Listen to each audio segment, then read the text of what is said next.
অন্ধওয়ালা ডাক দিয়া বলে, ওরে ভাই, আমার দুনিয়ায় কিচ্ছু চাওয়ার নাই। আপনারা দুনিয়া দেখতে পান, দুনিয়ার রং কেমন আমি দেখতে পাই না। আল্লাহর দুনিয়া নাকি অনেক সুন্দর। আপনাদের ছেলে মেয়েগুলো যখন আপনাদের কাছে এসে বাবা বাবা বলে ডাকে, আপনারা আদর করেন।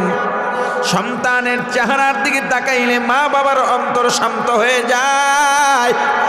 কিন্তু আমার সন্তান যখন আমাকে বাবা বাবা বলে জড়িয়ে ধরে, আমি ওদের দেখতে পাই না। এর চেয়ে বড় কষ্ট আর দুনিয়ার মধ্যে হতে পারে না। আমার চক্ষু দুইটায় যদি আল্লাহ দৃষ্টি ফিরিয়ে দেন, আমার আর কোনো কিছু চাওয়ার নাই। আর বর্তমানের মানুষ এত এত সুবিধা পাওয়ার পর জিজ্ঞেস করলেই বলে ভালো নাই, ভালো নাই, ভালো নাই।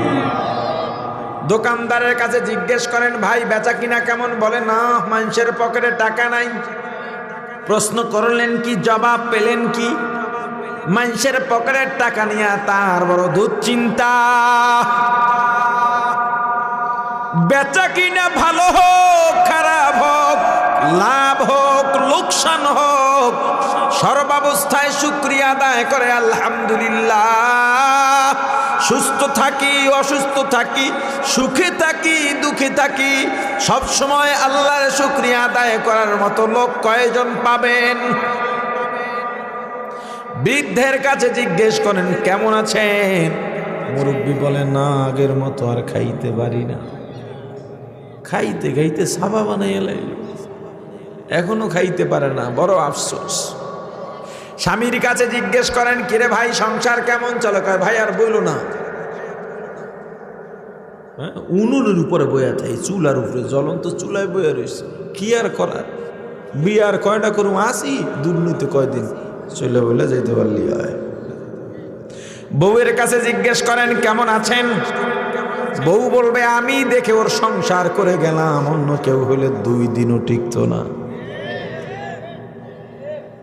এইটা ঠিকের আওয়াজ দিয়ে জোরে, ব্যাপার কি?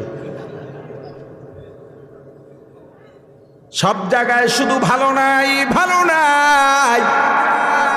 আল্লামা শাহ ওলিউল্লাহ মুহাদ্দিস দেহলভী রহমাতুল্লাহ আলাইহি বলেন, আমার কাছে একটা এলকা হলো, আল্লাহ বলতেছেন দুনিয়ার মানুষ, তোমরা যখন 4-5 জন 10 জন এক জায়গায় বসে শুধুমাত্র আমি আল্লাহর বিরুদ্ধে অভিযোগ করে বেড়াও, কেউ বলে আমি ভালো নাই, কেউ বলে আল্লাহ আমাকে সুখ দিলেন না, কেউ বলে আল্লাহ আমাকে সম্পদ দিলেন না, কেউ বলে সুন্দর বানাইলেন না, কেউ বলেন আল্লাহ লম্বা বানাইলেন না, স্বাস্থ্য দিলেন না, কেউ বলে অতিরিক্ত স্বাস্থ্য দিয়েছেন, অতিরিক্ত কালা বানাই